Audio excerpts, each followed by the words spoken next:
Señor Presidente del Consejo de Ministros, doctor Jorge del Castillo Gálvez, señor Rector de la Universidad de San Martín de Porres, ingeniero Raúl Bago García, señores decanos, señores presidentes de las entidades reguladoras, señores miembros de la mesa, señoras y señores.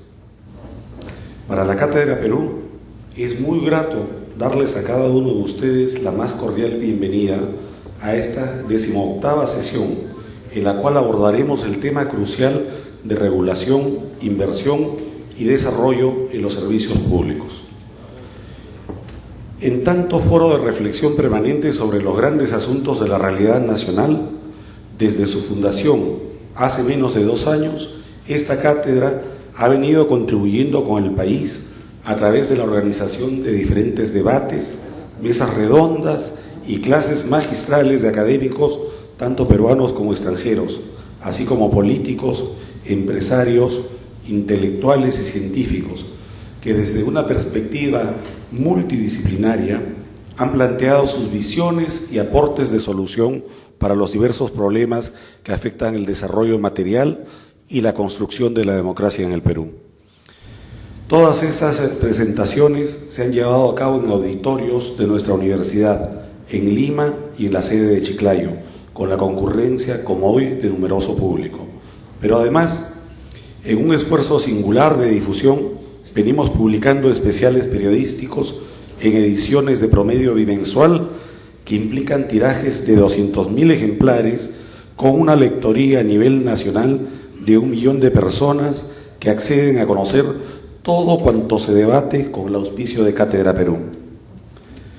Mantenemos actualizada también nuestra página web, donde cualquier persona puede revisar los documentos, vídeos, fotos y sustentación de aquello que se presenta en nuestras sesiones. Y por lo demás, pese a su muy reciente creación, el Fondo Editorial de Cátedra Perú ya tiene publicadas 2 obras de reflexión democrática y en su plan anual espera editar otros 4 libros de autores peruanos en el 2007. Hoy, dentro del esfuerzo de seguir aportando al debate nacional desde esta perspectiva amplia y multisectorial, los presidentes de las entidades encargadas de la regulación de los servicios públicos aportarán su visión y presentarán sus programas de trabajo. Y eso es algo especialmente valioso, sobre todo en este momento en que recién comienza para todos ellos su periodo de gestión 2005-2011, puesto que acaban de ser seleccionados y designados por el gobierno del presidente Alan García. Por ello agradecemos especialmente la participación del señor Alfredo Damer Lira, presidente de OCINERG, del señor José Salazar Barrantes, presidente de SUNAS, del señor Guillermo Zonberry Villarán, presidente de OCITEL, y del señor Juan Carlos Ceballos, presidente de OCITRAC. Agradecemos también la participación en el panel del profesor José Bonifaz, del director de la Escuela de Economía de la Universidad de San Martín de Porres, Carlos Adriancén, y del abogado doctor David Kunza.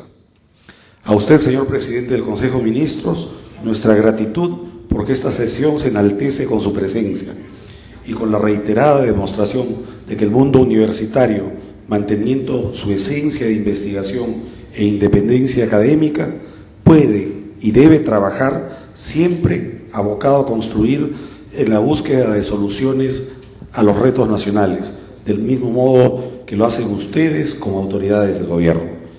Reiteramos entonces la bienvenida a los miembros del auditorio y a los representantes de la prensa. Y con la venia del señor rector, invitamos al señor primer ministro a inaugurar esta 18ª sesión de Cátedra Perú. Doctor del Castillo.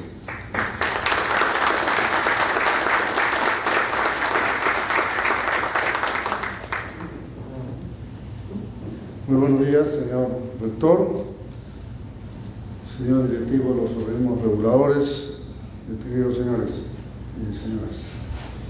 En primer lugar, muchas gracias por esta cordial invitación para dar inicio a esta etapa de la Cátedra Perú, pero quiero ser propicio el momento para hacer algunos comentarios. En primer lugar, para agradecer al señor rector que tuvo la gentileza de colaborar con nosotros precisamente en el proceso de selección de los directivos de los organismos reguladores.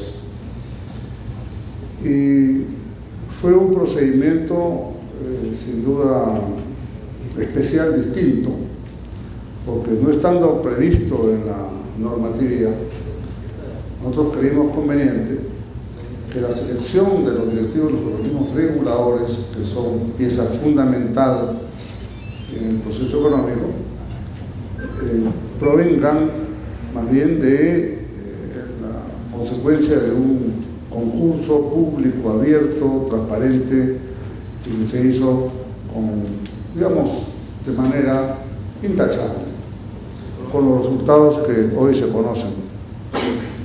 Esto es muy importante cuando más bien se habla en algunos lugares, y otros dan razones para hablar también, sin duda, de tendencias a acopamiento del Estado. Creo que esta es una más bien muy clara demostración cómo en organismos que son vitales en el proceso de generación de confianza, en la regulación de las relaciones contractuales o de las inversiones, pues con mayor razón el gobierno tiene que hacer un esfuerzo para que en este espacio vayan personas que cuenten con la confianza ciudadana y no la desconfianza de una cuestión de índole partidaria o de incompetencia. Así es que aprovecho la oportunidad para agradecer al rector que junto con otros rectores y otras personalidades conformaron una amplia comisión que dio lugar a esto. Creo que todo esto nos ha ido motivando para ir estrechando además las relaciones entre la comunidad universitaria en general y el gobierno. Por ejemplo, en los últimos tiempos, el señor Jiménez, que está aquí presente, que ha sido director del programa Juntos, ha hecho una serie de convenios con las diversas universidades del país para acercar a los jóvenes universitarios a un proceso directo con los pueblos más pobres del Perú. Y eso es sumamente importante. Y lo mismo vamos a hacer ahora, por ejemplo, cuando viene el censo nacional. Como hace mucho tiempo, fueron los universitarios los que jugaron un rol fundamental, y creo que aquí también universitarios calificados en los últimos años, una etapa de maestría, creo que pueden también jugar un papel sumamente sólido y completamente idóneo para la realización de un trabajo de ese tipo, y al más bajo costo, por supuesto. Esa es otra de las partes importantes, si no habría que contratar un ejército de gente. Entonces, creo que todo esto va marcando una pauta de cómo se puede colaborar estrechamente entre las universidades y el gobierno. Y en general, más allá de las circunstancias que el gobierno se trate, creo que ese compromiso de la universidad con la comunidad tiene que ser cada vez más amplio. En nuestros tiempos decían que la universidad no era una isla, pero a veces lo parecía. Entonces, creo que ahora estamos haciendo un mayor acercamiento en ese sentido. Por otro lado, creo que los indicadores económicos, las tendencias económicas, el marco de confianza logrado, las calificaciones que vamos apreciando en los últimos tiempos van marcando un derrotero sumamente claro de hacia dónde está yendo el Perú. Claro que la política a veces es un poco agitada y por escasez de temas de fondo, entonces tratan temas epidérmicos o anecdóticos, pero eso se lo lleva el viento.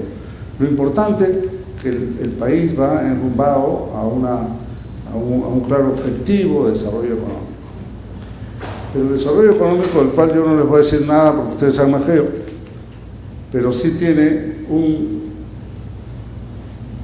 otra columna que es fundamental tener muy en cuenta y que probablemente sea el defecto de algunos, pero para nosotros sin duda es un tema prioritario. ¿Y para qué es el desarrollo económico? O sea, ¿para qué el crecimiento? ¿Para qué la generación de riqueza? Fundamentalmente para establecer un mecanismo de redistribución de creación de infraestructura nacional, de generación de empleo,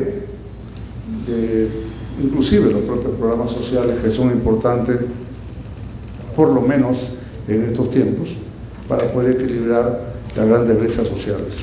Entonces no es un crecimiento económico para acumular en pocas manos, sino es un crecimiento económico para poder tener los recursos suficientes del cual salen las correas para poder hacer un progreso social en el Perú. Y ahora, este progreso social también tiene que tener claras metas, claros objetivos. No es solamente pasarlo por el afán de pasar a un sector donde en los últimos 10 años, no obstante los importantes recursos que se pusieron al sector social, pues solo bajó un punto la desnutrición crónica infantil, un punto. Pues ahora nosotros nos hemos puesto una meta de 5 puntos, que parece modesta, pero yo creo que es muy importante. Entonces, de 5 en 5, o con mayor progresión, podemos ir avanzando para poder producir a su mínima expresión este tema de la desnutrición crónica infantil, tema del cual se habla muy poco, al punto que el fin de semana pasado, cuando hicimos un taller con apoyo del Banco Mundial para hablar de este tema con los presidentes regionales, que tampoco tenían mucha idea del tema, y que la idea era motivarlos para precisamente compren el principio, pues al día siguiente en los medios de comunicación, excepto uno, en los demás el tema como si no hubiera existido, ¿no? Más importantes son los patrulleros y el señor Arana que un tema de fondo del país. Entonces yo hago notar la contradicción. Los analistas políticos nos exigen tratar temas de fondo y cuando tratamos temas de fondo ellos están en la piel. Entonces, realmente esa contradicción me enseñó una cosa, que también tienen que aprender los periodistas, ¿no? O sea, no solamente es un tema de funcionarios públicos, porque si el periodismo, la prensa en su conjunto, no nos ayuda a transmitirle a la población la toma de conciencia de un tema, pues no hay forma de conseguir la participación social. ¿Y por qué insistimos tanto en ese punto? Porque no hay ninguna posibilidad de reforma educativa, que es el otro punto de fondo. ¿De qué nos vale las evaluaciones y todo esto si la materia prima, que son los niños del Perú, están desnutridos, ¿no? 1 de cada 4 en promedio, y en la sierra 2 o 3 y a veces 4 de cada 4. Entonces no hay forma.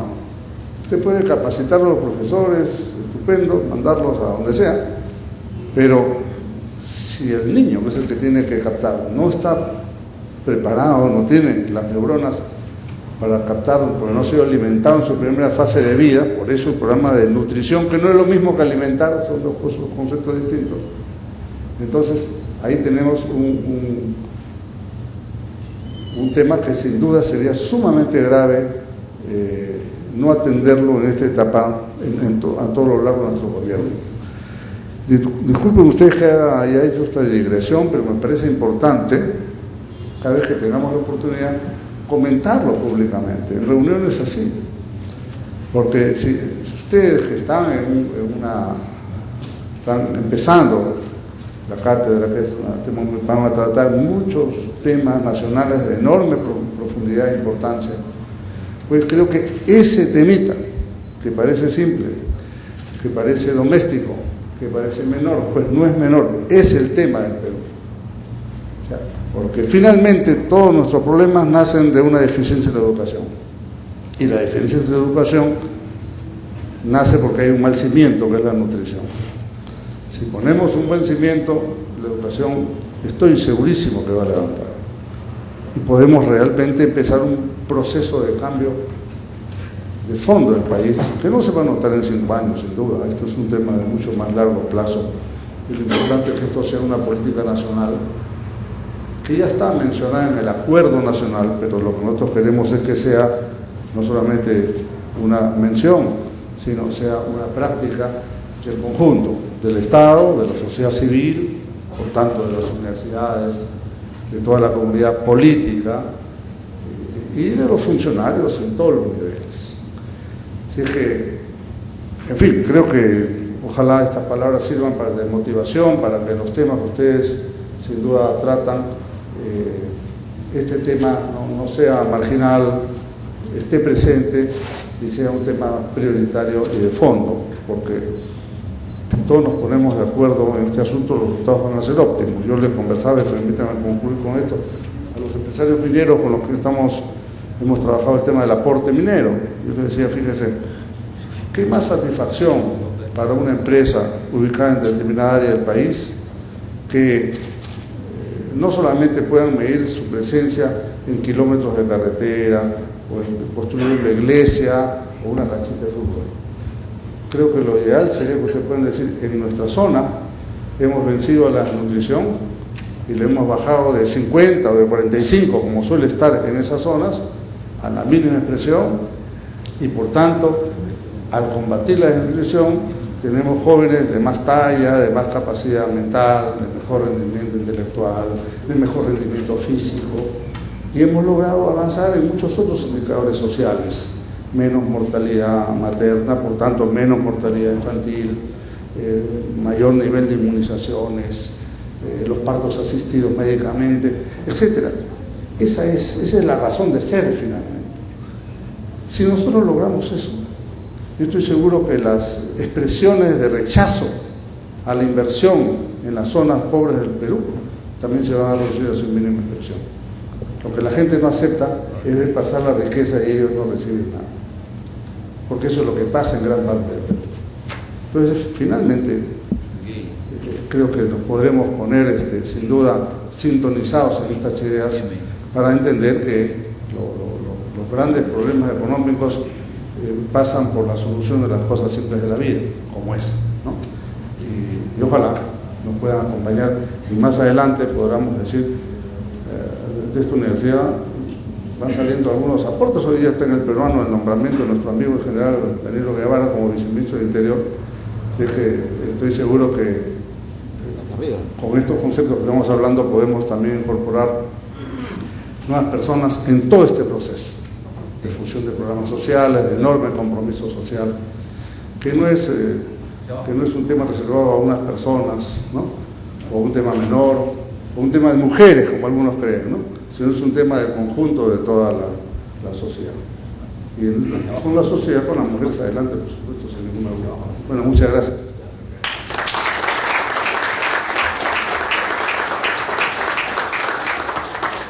A continuación, las palabras de agradecimiento del rector, ingeniero Raúl Vago.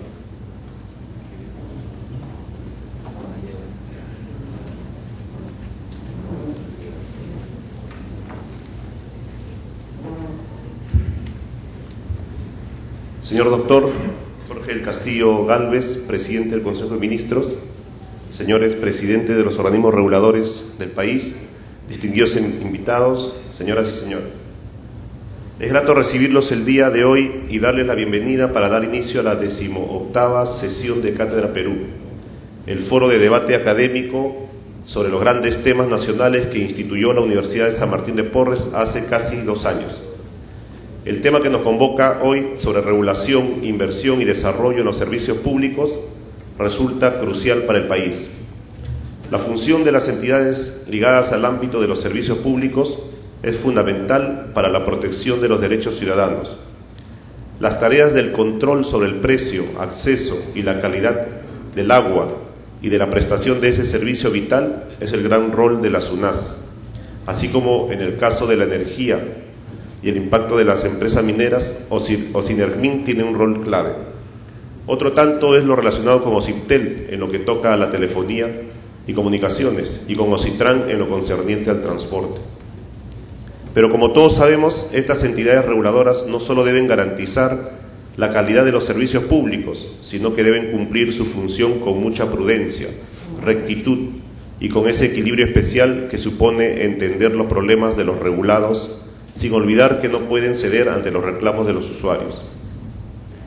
Todo ello porque, de acuerdo al mandato constitucional, en economía social de mercado no se puede dejar que los actores económicos, financieros y productivos sean los que establezcan sus propias reglas sin participación de un Estado, que quizá puede ser reducido en su estructura funcional, pero siempre debe ser grande y poderoso en su inabjurable misión de modulador de los intereses del pueblo. Por otra parte, las entidades reguladoras tienen también el cometido de desempeñar su función facilitando la promoción de la inversión privada nacional y extranjera y permitiendo que la competencia entre los prestadores de servicios sea transparente y beneficiosa para el Estado, los usuarios y los propios accionistas. Por todas estas consideraciones es que ya diferentes teóricos de la economía se refieren a las reguladoras como los seguros institucionales de una economía peruana que hoy en día pasa por un momento excepcional de crecimiento y bonanza, con proyecciones para este año por encima del 7%. Realidad que sin duda nuestra patria no solo debe aprovechar en las circunstancias, sino asegurar para el futuro. En ese contexto, entonces, la Universidad de San Martín de Porres, a través de la Cátedra Perú, siempre atenta a las cuestiones más cruciales de la realidad peruana, ha querido organizar este foro en el cual los nuevos presidentes de las entidades reguladoras tendrán una estupenda oportunidad de expresarse ante los especialistas, los políticos y el público en general. Primero, podrán presentarle el resumen de sus visiones institucionales y el programa de trabajo que desarrollarán en el periodo de su mandato recién asumido. Eso, estamos seguros, será interesante para todos y contribuirá a la transparencia mayor de su gestión, así como también al monitoreo público para conocer los resultados con los cuales se comprometen. Segundo, podrán evaluar sucintamente la ejecutoria de sus instituciones, porque siempre es útil saber cuánto se ha avanzado desde su creación y cuál es la verdadera situación en la que se encuentran a la fecha. Y tercero, podrán igualmente dar sus contribuciones sobre cómo mejorar la estructura jurídica y funcional de las reguladoras, especialmente ahora que se debate como parte de la futura reforma constitucional el tema complejo de una mayor autonomía para estas entidades.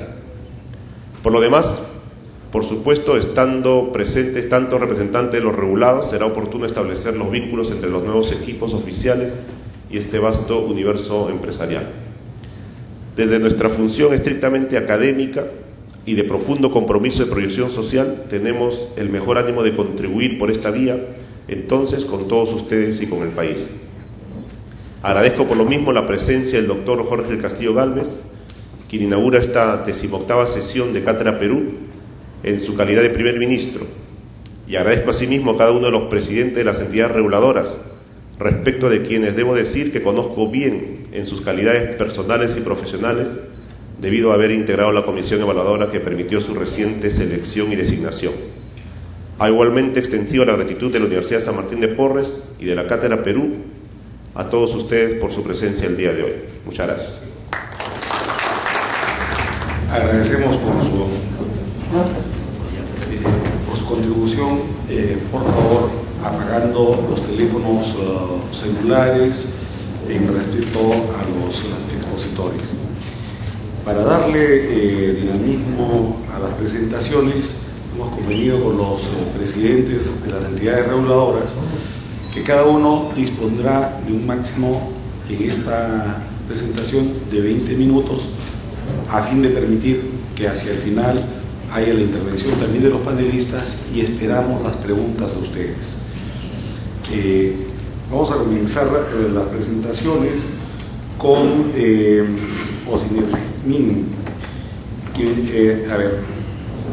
el señor Alfredo Damer Lira va a hacer la presentación.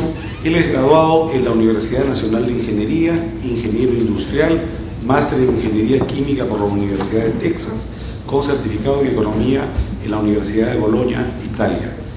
Es también PhD en Economía por la Universidad de Texas. Además de ejercer la docencia en universidades del Perú y los Estados Unidos, ha ocupado altos cargos de dirección en diversas instituciones como el Banco Industrial del Perú, Minpeco, Centromin y Beresford Perú. Posteriormente, en el Banco Mundial en Washington, se desempeñó como especialista en desarrollo del sector privado en las oficinas regionales de Latinoamérica y Sudeste Asiático. El año 2002 fue designado presidente del Consejo Directivo de Ocinet y en febrero de este año nuevamente fue designado en ese cargo. Actualmente es el presidente de esta entidad. Lo invitamos 20 minutos.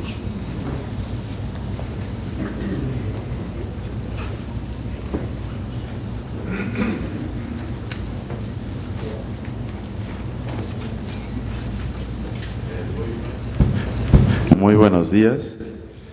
Voy a tratar de ser fiel en mis 20 minutos, ya que llegué 2 minutos tarde.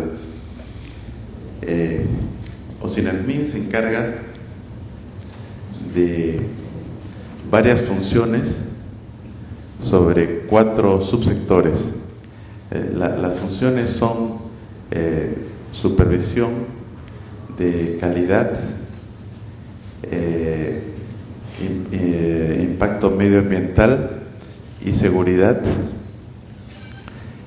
regulación de tarifas, atención de reclamos en segunda instancia y también aspectos de solución de controversias entre empresas. Los subsectores que cubrimos son, como está en la dispositiva, electricidad, hidrocarburos líquidos, gas natural y desde principios de este año minería. Por el tiempo no voy a explicar más sobre las funciones, sino pasar a nuestro plan estratégico. Adelante, por favor. Bueno, aquí tenemos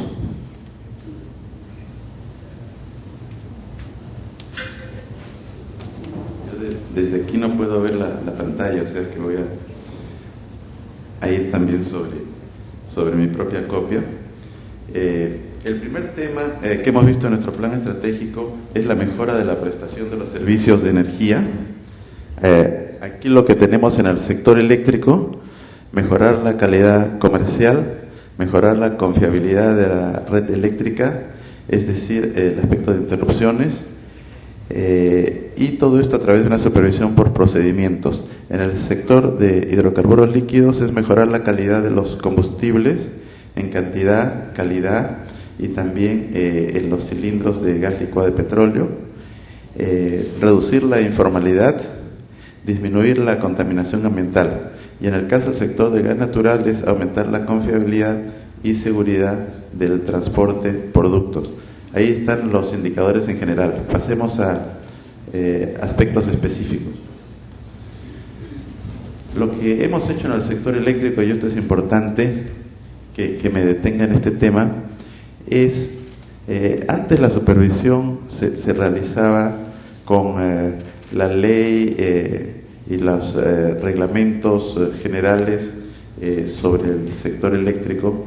Los supervisores tenían un amplio campo y eran libres de establecer su plan de supervisión y hacían, visitas generales a las diferentes empresas de generación, transmisión y distribución, sin tener un plan genérico normado. Dado que los resultados, lógicamente en un universo prácticamente infinito, los resultados eran poco homogéneos, se determinó que lo mejor era desarrollar normas para cada aspecto de calidad en el sector eléctrico, normas con indicadores cuantitativos, con procedimientos exactos, y luego con una instrucción a las empresas sobre qué información debían dar en cada uno de estos casos. Luego, para comprobar que las empresas estaban haciéndolo con un método de muestreo estadísticamente comprobado, y finalmente, atado a esto, para casos de incumplimiento, procedimiento de sanción con una escala de multas, de tal forma que las multas fueran superiores a lo que cualquier empresa se ahorraba de no tomar las medidas para cumplir con la norma de calidad. Esto se ha aplicado a una serie de procedimientos de supervisión. Aquí tienen en la proyección, tienen 15 procedimientos que se han hecho siguiendo estos lineamientos sobre los que les he hablado. Pasemos al que sigue. ¿Cómo ha sido la aplicación y cómo lo vamos a seguir aplicando? Bueno, en el caso de la supervisión del alumbrado público, por ejemplo, Antes, hasta más del 10% del parque de alumbrado público tenía postes deficientes o sin luz. Desde la aplicación de los procedimientos esto se ha ido reduciendo y en este momento estamos a un nivel menor al 2% de deficiencias en el parque de alumbrado público, que es un tema que lo vamos a mantener para los siguientes años. El siguiente, por favor. Respecto a los medidores de electricidad, nuevamente antes la ley era bastante ambigua. La ley obligaba a que las empresas cambiaran los medidores en un transcurso de 20 años y las empresas entonces no tenían una meta anual, sino estaban esperando a que llegara pues el término de los 20 años, parece, por lo cual ustedes pueden ver que el contraste de medidores y el cambio de medidores era bajísimo hasta que se implementó esta norma obligando a las empresas a contrastar y cambiar en el caso necesario el 10% de medidores por año, cosa que ustedes ven en el cuadro que se está cumpliendo. Esto es algo que se va a continuar. Vayamos a un tema de interrupciones. Este tema es sumamente complicado, yo diría que es prioritario. ¿Qué pasa con las interrupciones? Que el consumo de electricidad está creciendo al ritmo de 7% por año. Tenemos aquellas zonas, digamos, donde las redes son más consistentes, y tenemos aquellas zonas, por ejemplo, donde terminan las redes, donde las redes ya son delgadas y tienen una topología más simple, en las cuales hay mayores apagones. Podemos pensar en Huaraz, podemos pensar en Tacna, podemos pensar en una serie de otros sitios donde las interrupciones son mayores. ¿Esto a qué nos lleva? Esto nos lleva a que OSINER puede establecer los mecanismos de supervisión y de sanción, puede hacer cuanto quiera, pero si es que no se toman medidas conjuntas con otras instituciones, inclusive las mismas empresas, y muchas de estas, acordémonos que son empresas estatales, no se va a lograr la reducción. Por eso lo que nosotros tenemos es un plan que se compone de dos cosas. En primer lugar, es asegurarnos que los niveles de operación y mantenimiento sean adecuados.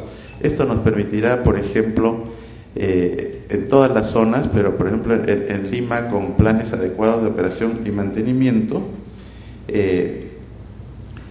se reducirá al mínimo cualquier problema en cuanto a los apagones o interrupciones en electricidad. En cambio, para las otras zonas lo que se necesita en realidad es reforzar las redes, invertir más, y eso requiere la acción conjunta de varias instituciones, inclusive las mismas empresas.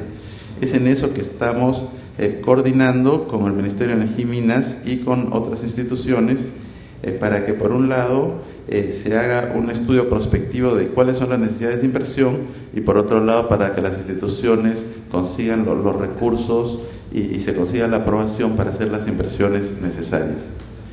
Vayamos al subsector hidrocarburos líquidos. Ahí lo que estamos haciendo y vamos a continuar es el control de la cantidad y calidad. Podemos ver que en cuanto a cantidad, lo que expenden los grifos está siendo cada vez más exacto. Podemos ver a través de esos indicadores, y otro tanto sucede en calidad. Este es un proceso que tenemos que continuar para llegar a una calidad y cantidad adecuada. Un mecanismo, digamos, que hemos venido implementando luego del de la cantidad y calidad es el del control de peso en los cilindros de gas licuado de petróleo. Ahí podemos ver que si bien en el 2005 y 2006 se han realizado una serie de acciones, estamos todavía en proceso de implementación. Ahora se está incorporando sistema de supervisión de peso en los locales de venta de GLP, cuyo procedimiento ya ha sido prepublicado, lo cual logrará que se mejore el número de plantas envasadoras que venden la cantidad correcta.